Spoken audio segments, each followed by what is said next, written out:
આ બ્લોક પ્રિન્ટવાળા સુંદર કાપડને જુઓ. આ કાપડ ઉપર ડિઝાઇન છાપવાની ખૂબ જૂની અને રસપ્રદ રીત છે. આજે તમે પણ આના જેવું જ કાપડ ડિઝાઇન કરવાના છો. કોઈ ડ્રેસ, સ્કર્ટ, શર્ટ કે સલવાર કમીઝ પંજાબી ડ્રેસ માટે. તમારા માટે એક પડકાર છે. તમારી પોતાની બ્લોક પ્રિન્ટ ડિઝાઇન બનાવો. જોઈએ તમે કેટલા સર્જનાત્મક બની શકો છો. સૌથી પહેલા જરૂરી સામગ્રી ભેગી કરો.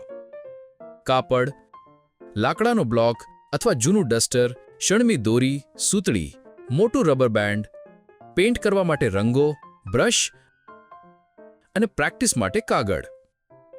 લાકડાના બ્લોક પર સૂતળી વીંટવાનું શરૂ કરો.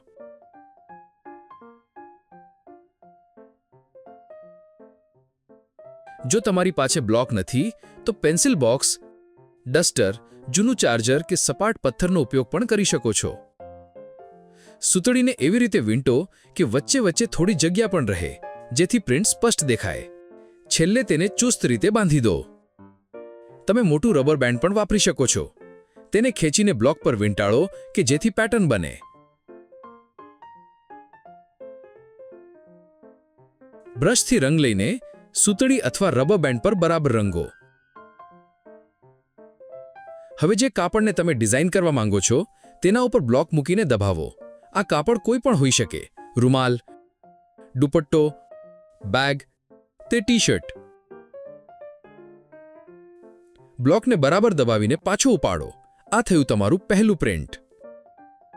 બ્લોકને થોડે થોડે અંતરે મૂકીને વારંવાર છાપ પાડો, જેથી સુંદર પેટર્ન તૈયાર થાય.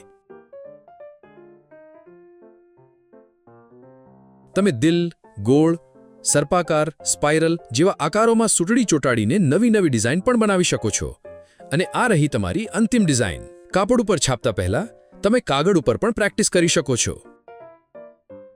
એક વિડિયો રેકોર્ડ કરો, તમારી બ્લોક ડિઝાઇન અમને દેખાડો અને એ બતાવો કે તમે ટી-શર્ટ, રૂમાલ, દુપટ્ટો કે કોઈ પણ કાપડ ઉપર તેનો ઉપયોગ કેવી રીતે કર્યો. અમે તમારી સુંદર ડિઝાઇનની આતુરતાથી રાહ જોઈ રહ્યા છીએ. All the best.